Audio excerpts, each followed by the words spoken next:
নবী যখন পেটের ভিতরে 6 মাস, তখন জিবরাইল আলাইহিস সালাতু ওয়াস সালামকে আল্লাহ ডাক দিয়া বলেন, আমার বন্ধুর মা যেন কষ্ট না হয়, জিবরাইল খেয়াল রাখবি। এখানে শেষ নয়,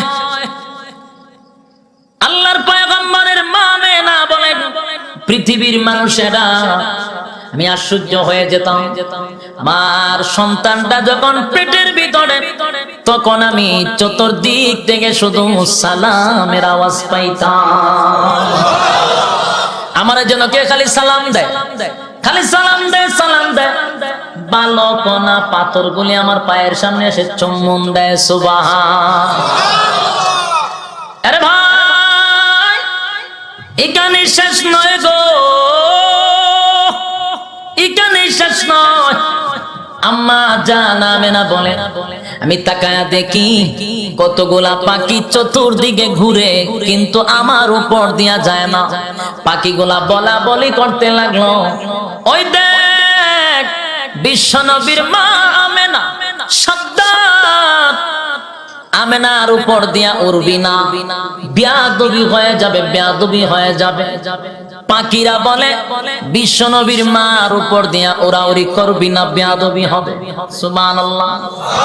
আমেনা বলে, শুধু তাই নয়, আমার বান্ধবীদেরকে লইয়া আমি হাঁটা চলা করি, বিভিন্ন পাথরের মধ্যে পাড়া পড়ে, প্রচন্ড রৌদ্রের তাপে, প্রচন্ড রৌদ্রের তাপে মরুভূমির বালুর মধ্যে পাড়া দেওয়া যায় না, তুষা উঠে যায়। কিন্তু আম্মা জান আমেনা বলেন, আমি যখন পাথরে পাড়া দেই, আমি যেন বুঝি পাথরটা তুলার মতো নরম হয়ে যায়। এইভাবে আল্লাহর নবী পেটে থাকা অবস্থায় একটা নয়, দুইটা নয়, অসংখ্য মুজিজা আল্লাহর পয়গম্বর মা আমেনা ডাক দিয়া বলেন, পৃথিবীর মানুষেরা রে, প্রত্যেকটা মা যখন তার পেটে বাচ্চা নেয়, পৃথিবীর সমস্ত মার কষ্ট আছে না নাই? বাচ্চা পেটে 10 মাস 10 দিন রাখতে গিয়ে মার অনেক কষ্ট হয়, যেই কষ্টটা পৃথিবীর কোনো বাবা কোনোদিন অনুভব করে নাই। এটা শুধু মারাই জানে কত কষ্ট। 10টা মাস 10 দিন তোমার পেটে রাখছে, ভালো মতে খাবার খাইতে পারে নাই, রুচি সম্বন্ধ খাবার খাইতে পারে নাই, উঠতে পারে না, বসতে পারে না, ঘুমাইতে পারে না, এক করড়ে ঘুমাইতে হয়, অন্যদিকে করড় দিলেই ব্যথা করে, পায়ে ব্যথা করে, হাঁটতে পারে না, মানুষের সামনে যেতে পারে না, কিছু খাইলে বমি করে সব বাহির করে দেয়। এই যে কষ্টগুলি পৃথিবীর মা ছাড়া কোন বাবা এটা জানে না।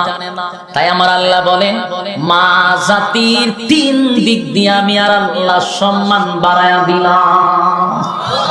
3টা সম্মান মারে দিলাম।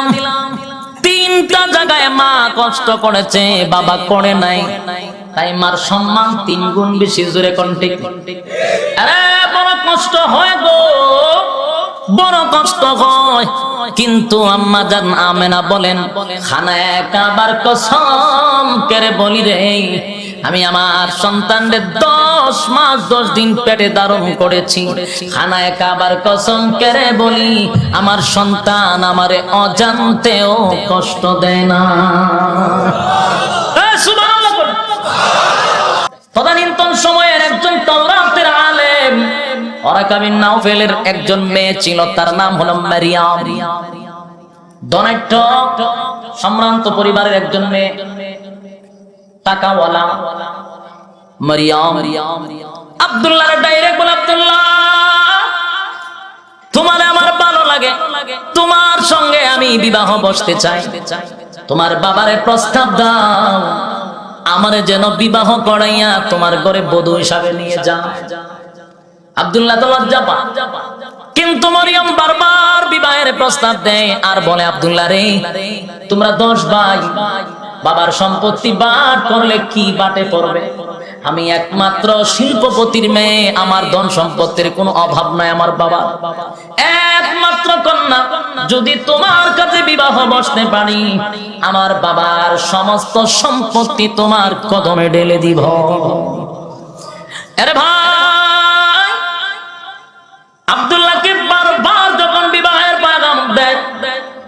আব্দুল মুত্তালিবের কাছে বিবাহের প্রস্তাব আসে। বিরক্ত হইয়া ছেলেরে লইয়া মক্কা ছেড়ে দূর চলে গেলেন, মদিনায় চলে গেলেন। তখন মদিনার নাম মদিনা ছিল না, তখন মদিনার নাম ছিল ইসরায়েল।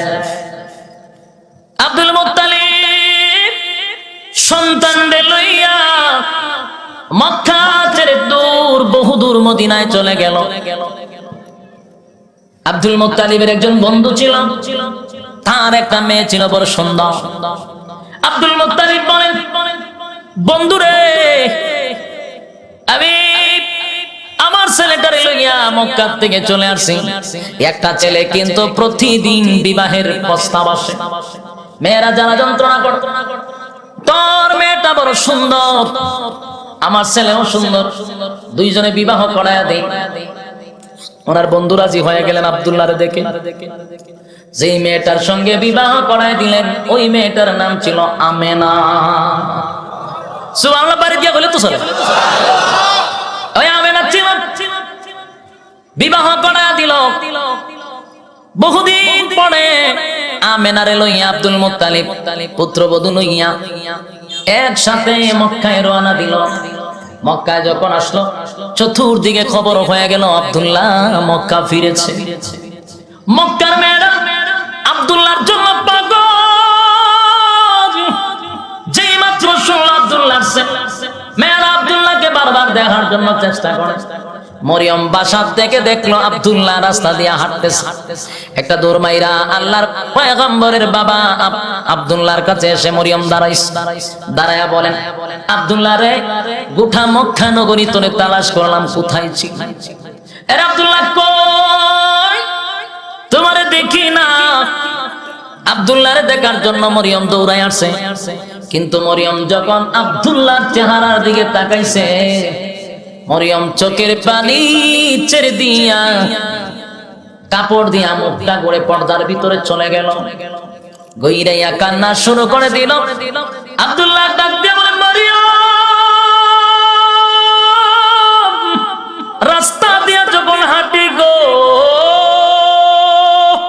তুমি আমারে পাইলে গল্প করতা, খানা খাওয়াইতা, আজকে আমার চেহারা দেখে চোখের পানি ছেড়ে দিয়া পর্দার ভিতরে কেন গেলা? আরে মরিয়ম, আমি তোমার কাছে জানতে চাই কেন এমন একটা কারণ তুমি বাহির করো। মরিয়ম গইরাইয়া কান্দার বলেন, আব্দুল্লাহ, এইখানে কাবার কসম দিয়ে বলি রে, তোরে আমি তাওরাতের কসম দিয়ে বলি, মিথ্যা বলবি না, মিথ্যা বলবি না। আসমানটা ভেঙে আমার মাথায় পড়ছে, মিথ্যা বলিস না রে আব্দুল্লাহ। বল, তুই আব্দুল্লাহ কি বিয়া করছস? আল্লাহর পয়গম্বরের বাবা আব্দুল্লাহ বলেন, হ্যাঁ মরিয়ম, আমি তো বিবাহ করেছি। বাবা বিয়া করাইছে কোথায়? মদিনায়। মেয়ের নাম কি বলে? আমেনা। মরিয়ম কাঁদতে কাঁদতে বেহুশ হয়ে গেল। আরে আব্দুল্লাহ, তোর জন্য এমনি এমনি পাগল হই না, এমনি এমনি পাগল হই নাই গো। আমার বাবা তাওরাতের আলেম, আমার বাবা তাওরাতের আলেম। তাওরাতের আলেম হলো আমার বাবা। আমার বাবার সঙ্গে থেকে থেকে আমি তাওরাত রিসার্চ করা শুরু করে দিলাম, তাওরাত পড়া শুরু করে দিলাম। তাওরাত পড়তে পড়তে পড়তে আমি আখির জামানার পয়গম্বর, নবীদের সম্রাট, নবীদের সর্দার, শেষ পয়গম্বর নবী মুহাম্মদুর রাসূলুল্লাহ সাল্লাল্লাহু আলাইহি ওয়াসাল্লামের নূরের সন্ধান আমি পেয়েছি। আল্লাহু আকবার বলেন। আরে ভাই, মরিয়ম বলেন, আব্দুল্লাহ, তাওরাত পড়ে আমি মুহাম্মদী নূরের সন্ধান পেয়েছি, মুহাম্মদী নূরের সন্ধান পেয়েছি। আর এই মুহাম্মদী নূর আমি আব্দুল্লাহ তোর কপালে দেখতাম। আরে আব্দুল্লাহ, আমি যখনই তাকাইতাম তোমার কপালে মুহাম্মদী নূর আমি দেখতে পাইতাম, তাই তো তোমার প্রতি আমার আকর্ষণ ছিল গো। এই তো তোমার প্রতি আমার আকর্ষণ ছিল, তোমার বিবাহ, তোমার কাছে যদি বিবাহ বসতে পারতাম, আর আমার পেটে যদি আখির জামানার পয়গম্বর, যার সম্মান আল্লাহর পড়ে, যার জন্য আল্লাহ তামাম পৃথিবীটা সুন্দর করে সাজাইছে, এমন নবী দুনিয়াতে পদার্পণ করবে রে, এটা যদি আমার পেটে ধারণ করতে পারতাম, আমার মতো ভাগ্যবতী মহিলা পৃথিবীতে আর কেউ ছিল না। পৃথিবীর শ্রেষ্ঠ মা তো হবে সে যে বিশ্ব নবীকে জন্ম দিবে, পৃথিবীর শ্রেষ্ঠ মা হিসাবে স্বীকৃতি পাবে, ওই মাটা আমি হওয়ার জন্য চেয়েছিলাম। ওরে আব্দুল্লাহ কি করলি? আমি আসমানটা ভেঙে মাথায় পড়ে গেল যখন তোমার কপালে নূর পাইলাম। আব্দুল্লাহ জানোস নি, আমি তোমারে কত ভালোবাসতাম গো। তোমার বাবা যখন তোমারে কানায় কাবার সামনে জবাই করার জন্য নিয়েছিল, জানো নি রে আব্দুল্লাহ, কে তোমারে সেদিন বাঁচায়া ছিল, কে তোমারে বিপদ থেকে উদ্ধার করেছিল? রে আব্দুল্লাহ, আমি মরিয়ম। সেদিন তো 80 জন যুবতী মেয়ে তোমাকে হেফাজত করার জন্য আমি পাঠায়া দিছিলাম।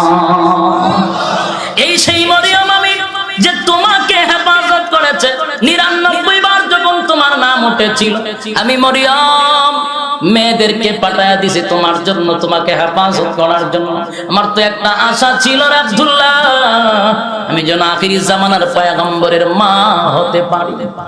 কিন্তু আব্দুল্লাহ, আমি যেহেতু পারলাম না, আজকের থেকে তোমার প্রতি আমার কোনো আকর্ষণ নাই, কোনো আকর্ষণ নাই, কোনো আকর্ষণ নাই।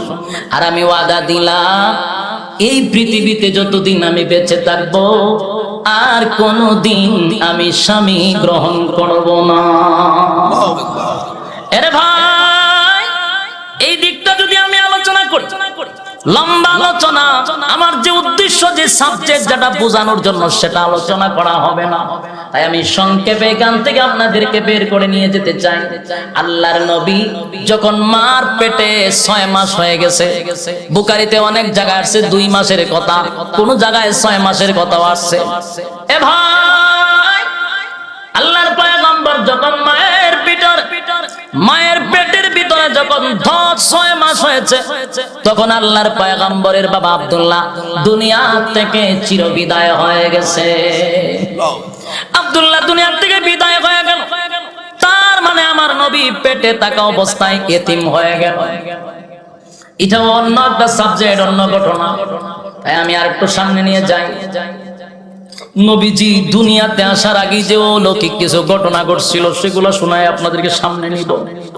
আল্লাহর পয়গম্বর এখনো নবী মার পেটের ভিতরে 6 মাস, আম্মা জান আমেনা পানি আনার জন্য কূপে যায়। তখন টিউবওয়েল ছিল না, পুকুর ছিল না, কূপ ছিল। কূপ বুঝেননি? এই যে কূপের থেকে পানি তুলতো বালতি দিয়া, টেনে টেনে রশি দিয়া নিচ থেকে টেনে তুলতে হয়। তখন এটা ছিল। আমেনা বালতির মধ্যে রশি লাগাইয়া পানি আনার জন্য যখন কূপে যায় রে, আমার আল্লাহ ডাক দিয়া বলেন, জিবরাইল তাকায়া দেখ, আমার বন্ধুর মা কূপে পানি আনার জন্য যায় রে, রশি দিয়া বালতি টান দিলে আমার বন্ধুর মার কষ্ট হবে, আমি আল্লাহ বরদাস্ত করতে পারি না। যারে জিবরাইল যা, তোর নূরের ডানা দিয়া কূপের পানিগুলা একেবারে কূপের মুখের সামনে তুলে নিয়ে আস, জোরে কোন সুবহান। এরে ভাই, আমার নবী এখনো দুনিয়ায় আসে না।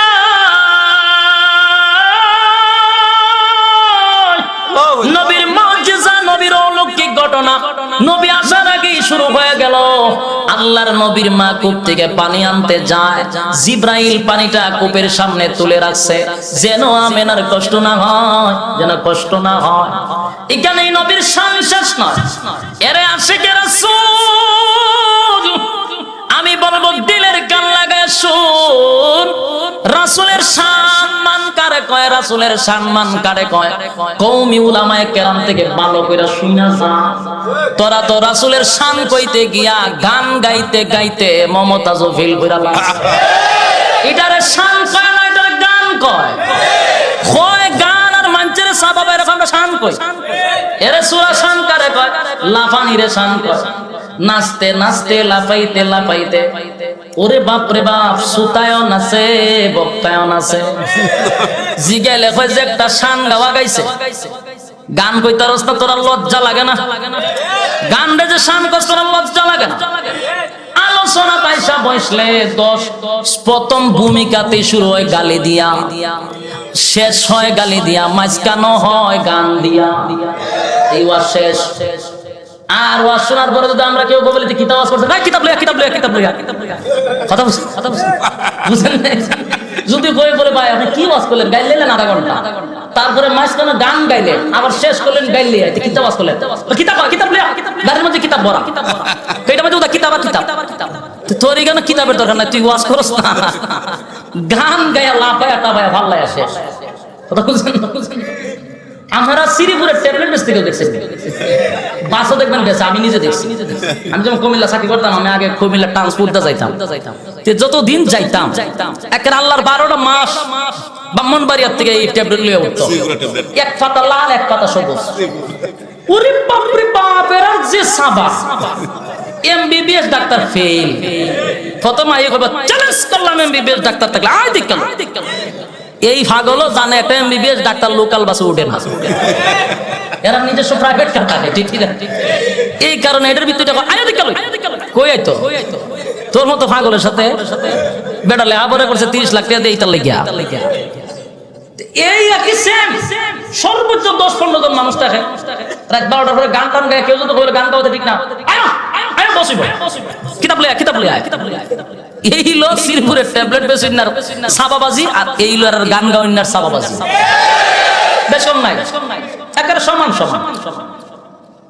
রাসূলের শান কারে কয় সাবাবাজির দরকার নাই তো বইয়ে শুনলিও ফার্স্ট টু লাস্ট ধারাবাহিক আলোচনা প্রত্যেকটা আমাদের উলামায়ে কেরামদের চলে গান টানিতা নাই ফালাফালিও নানাসানাসিও নাই তো জিকির করো না তো জিকির যদি করো না তুমি ওয়াজ হয়েছে কি তোরে 50,000 40,000 টাকা দাম চেবাড়ান থেকে কিছু ও জানা কথা জানার জন্য জিকির তো বড় মসজিদে বইয়া করতে পারে জিকির তো বড় জানো তো তোরে কি টাকা দাম জিকির বলে গিয়া দেখছস নি জিকিরের বিরুদ্ধে মানে মুট কতই লয় এরার কাছে না সাহাবাদা ছুটতে যাওয়া কঠিন হয় জিকিরের বিরুদ্ধে কথা বুঝেন নাই জিকির তো বুঝলাম তোরে কি আমি জিকিরের লাগি আনছি জিকির তো আমি ফাদিও যেটা জানি না এটা জানাই দে এক বইরা আমি আর যত ধরনের ফাজলামি আছে আল্লাহ এর কাছ থেকে আল্লাহ হেফাজত করে রাসূল আমি যে আলোচনা করতেছি রাসূল কি দুনিয়াতে আসছে না আসার আগের ঘটনা বলতেছি খেয়াল রাখবেন এখনো রাসূল দুনিয়াতে আসে নাই আসার আগ থেকেই শুরু হয়ে গেল মুআজিজা অলৌকিক ঘটনা তোমার রাসূলের শান কি পরিমাণ তুমি নিজেই জানো না তুমি আলোচনা কি করবা এবার শুন আল্লাহর রাসূল সাল্লাল্লাহু আলাইহি সাল্লাম এখনো 6 মাস পেটে আছে আরে ভাই কথাগুলি দিলের কান লাগায় শুনেন না আপনারা বিরক্ত হইতাছেন বিরক্ত হইলে একেবারে খুব সুবিধা আমার অসুবিধা নাই আমি আজকে প্রোগ্রাম কইরা আইছি সকাল 8টার সময় বাসা আজকে গেছি আপনার বাসা ওই প্রোগ্রাম সুনামগঞ্জ প্রোগ্রাম কইরা গিয়ে রাত 8 সকাল 8টার সময় উঠে গেছে আবার একটা সময় কিতা ঘুমাইছি ফলে কি ঘুমোতে দিলাম খতম করিতে যা তার 1 ঘন্টা তুই কয় ঘন্টা ঘুমাইলাম এর আগের দিন সারা দিনে মাত্র 2 ঘন্টা ঘুমাইছি আমরা যদি বিরক্ত না আমি যদি 1 ঘন্টা আগে ছাড়তে দিই আমার জন্য ক্লাস করেন না কোনো অসুবিধা নাই এখন আপনাদের ইচ্ছা আপনারা ধৈর্য ধরে শুনলে একটু চালাইলাম 1 ঘন্টা কিন্তু হইছে রাত কেন ঘুমাই বাসপা 1 ঘন্টা হয়ে গেছে আর বাকিটা হলো ধৈর্যের উপরে লড়াচড়ি করেন দেখুন এখন আসুন রাসূল সাল্লাল্লাহু আলাইহি সাল্লামের 6 মাস পেটের ভিতরে এখনো বাইরে না এই সময় থেকে শুরু হয়ে গেল অলৌকিক ঘটনা আল্লাহ নিজে জিবরাইল পাঠায়া পানি উপরে তুলে দেয় বন্ধুর মা সুবহানাল্লাহ আল্লাহ নিজে বন্ধু বলে ডাক দেয় এর থেকে সম্মান আর কি হতে পারে যখন পৃথিবী সৃষ্টি হয় নাই তখন আল্লাহ সূরা ইয়াসিন তেলাওয়াত করছে আসেনি সুবহানাল্লাহ ইয়াসিন বন্ধুর নাম 10টা নাম আল্লাহ রাখছেন রাসূলের পছন্দ করে সুবহানাল্লাহ বন্ধু বলে ডাকে আল্লাহ জিন্দেগিতে কোনোদিন আমার নবীর নাম ধরে ডাকে নাই কথা বুঝতেছেন আল্লাহ নাম ধরে ডাকে না বিশ্ব নবীর নাম ধরে ডাকে না উফাদি দিয়া ডাকে, ইয়াসিন বলে ডাক দেয়, তাহা বলে ডাক দেয়, ইয়া আইয়ুহাল মুজাম্মিল বলে ডাক দেয়। কথা বুঝতে পারছেন? কমলিওয়ালা বলে ডাক দেয়, তো নাম ধরে ডাক দেন, উফাদি বলে ডাক দেয়, উফাদি। আরে ভাই, আল্লাহর নবী যখন পেটের ভিতরে 6 মাস, তখন জিবরাইল আলাইহিস সালাতু ওয়াস সালামকে আল্লাহ ডাক দিয়া বলেন, আমার বন্ধুর মা যেন কষ্ট না হয়, জিবরাইল খেয়াল রাখবি। এখানে শেষ নয়, আল্লাহর পয়গম্বরের মা আমেনা বলেন, পৃথিবীর মানুষেরা আমি আশ্চর্য হয়ে যেতাম, মার সন্তানটা যখন পেটের ভিতরে, তখন আমি চতুর্দিক থেকে শুধু সালামের আওয়াজ পাইতাম। আমার যেন কে খালি সালাম দেয়, খালি সালাম দেয়, সালাম দেয়। বালকনা পাথরগুলি আমার পায়ের সামনে এসে চুম্বন দেয়। সুবহান। আরে ভাই, এখানে শেষ নয় গো, এখানে শেষ নয়। আম্মা জান আমেনা বলে, আমি তাকায়া দেখি কতগুলা পাখি চতুর্দিকে ঘুরে, কিন্তু আমার উপর দিয়া যায় না। পাখিগুলা বলা বলি করতে লাগলো, ওই দেখ বিশ্বনবীর মা আমেনা, সাবধান, আমেনার উপর দিয়া উড়বি না, বেয়াদবি হয়ে যাবে, বেয়াদবি হয়ে যাবে। পাখিরা বলে, বিশ্বনবীর মার উপর দিয়া ওরাউরি করবি না, বেয়াদবি হবে। সুবহানাল্লাহ। আমেনা বলে, শুধু তাই নয়, আমার বান্ধবীদেরকে লইয়া আমি হাঁটা চলা করি, বিভিন্ন পাথরের মধ্যে পাড়া পড়ে, প্রচন্ড রৌদ্রের তাপে, প্রচন্ড রৌদ্রের তাপে মরুভূমির বালুর মধ্যে পাড়া দেওয়া যায় না, তুষা উঠে যায়। কিন্তু আম্মা জান আমেনা বলেন, আমি যখন পাথরে পাড়া দেই, আমি যেন বুঝি পাথরটা তুলার মতো নরম হয়ে যায়। এইভাবে আল্লাহর নবী পেটে থাকা অবস্থায় একটা নয়, দুইটা নয়, অসংখ্য মুজিজা আল্লাহর পয়গম্বর মা আমেনা ডাক দিয়া বলেন, পৃথিবীর মানুষেরা রে, প্রত্যেকটা মা যখন তার পেটে বাচ্চা নেয়, পৃথিবীর সমস্ত মার কষ্ট আছে না নাই? বাচ্চা পেটে 10 মাস 10 দিন রাখতে গিয়ে আমার অনেক কষ্ট হয়, যেই কষ্টটা পৃথিবীর কোন বাবা কোনদিন অনুভব করে নাই। এটা শুধু মারাই জানে কত কষ্ট। 10টা মাস 10 দিন তোমার পেটে রাখছে, ভালো মতে খাবার খাইতে পারে নাই, রুচি সম্বন্ধ খাবার খাইতে পারে নাই, উঠতে পারে না, বসতে পারে না, ঘুমাইতে পারে না, এক করোড়ে ঘুমাইতে হয়, অন্যদিকে করোড় দিলেই ব্যথা করে, পায়ে ব্যথা করে, হাঁটতে পারে না, মানুষের সামনে যেতে পারে না, কিছু খাইলে বমি করে সব বাহির করে দেয়। এই যে কষ্টগুলি পৃথিবীর মা ছাড়া কোনো বাবা এটা জানে না। তাই আমার আল্লাহ বলেন, মা জাতির 3 দিক দিয়ে আমি আর আল্লাহ সম্মান বাড়ায়া দিলাম। 3টা সম্মান মারে দিলাম। 3টা জায়গায় মা কষ্ট করেছে, বাবা করে নাই, তাই মার সম্মান 3 গুণ বেশি। জোরে কোন ঠিক? আরে বড় কষ্ট হয় গো, বড় কষ্ট হয়। কিন্তু আম্মা জান আমেনা বলেন, খানায়ে কাবার কসম করে বলি রে, আমি আমার সন্তানদের 10 মাস 10 দিন পেটে ধারণ করেছি। খানায়ে কাবার কসম করে বলি, আমার সন্তান আমারে অজান্তেও কষ্ট দেয় না। সুবহানাল্লাহ। পেটের ভিতরে কোনোদিন কষ্ট দেয় নাই, উনি বাচ্চা লালন পালন করছে, বুঝেই নাই, টেরও পায় না। সুবহানাল্লাহ। গেল একটা। এবার যখন আল্লাহর পয়গম্বর দুনিয়াতে আসার সময়টা হয়ে গেল, এমনি আব্দুল মুত্তালিব তরবারিটা লইয়া খানায়ে কাবার সামনে দাঁড়ানো। 2জন দাসী পাঠায়া দিল, আবু লাহাবের এক দাসী, আরেকজন হলো উম্মে আইমান। 2জন রে আমেনার করে পাঠায়া দিছে খেদমতের জন্য। আব্দুল মুত্তালিব তরবারি লইয়া দাঁড়ায় আছে। কোথায় দাঁড়ায় আছে? খানায়ে কাবার সামনে। প্রশ্ন আসতে পারে হুজুর, তরবারি লইয়া কেন দাঁড়াইলো? তরবারি লইয়া দাঁড়ানোর কারণ ছিল, বর্বরের যুগ ছিল, জাহিলিয়তের যুগ ছিল। রাত্রের বেলায় একজন আরেকজনের সঙ্গে দেখা হইলি তরবারি লইয়া মারলি গেছে, কোন কথা নাই, ডাইরেক্ট মারামারি চলতো। সকালে যখন দেখতো সব বোনা বাপে ভূতে করতেছে মাইর, কথা বুঝছেন? রাত্রে বেলা আওয়াজ শুনলেই তরবারি শুরু হতো, আত্মসমর্পণ মারতে মারতে মারা লাগাতে। সকালে যখন দেখতো সব বোনা ফুতের লোকে না মাইর করতেছে। কোন সময় বাবার হাতে ছেলে মরে যায়, এটা এমন বর্বর যুগ ছিল, তাই তরবারি হাতে নিয়ে রাখে। আরে ভাই কথাগুলি মনোযোগ দিয়ে শুনি। আব্দুল মুত্তালিব তরবারি লইয়া দাঁড়ানো, হঠাৎ করে আব্দুল মুত্তালিব একটা দৌড় মাইরা আমেনার ঘরের সামনে চলে গেল, গিয়া বলে কই গো দাসী, দে আমার নাতিরে আমার কোলে দে। উম্মে আইমান বলেন, আব্দুল মুত্তালিব খানায় কাবার কসম করে বলি আপনার নাতি এখনো দুনিয়াতে পদার্পণ করে নাই।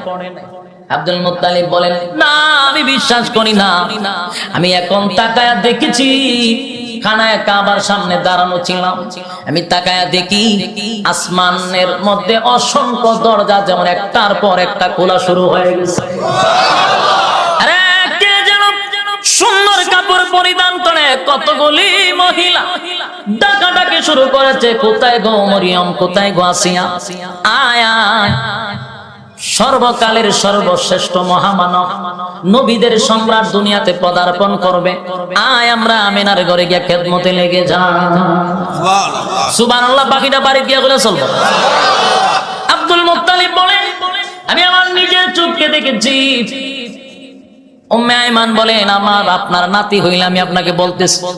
কিছুক্ষণ পরে আল্লাহর নবী 12ই রবিউল আউয়াল সুবে সাদিকের সময় আল্লাহর পয়গম্বর দুনিয়াতে পদার্পণ করেছে। আল্লাহু আকবার।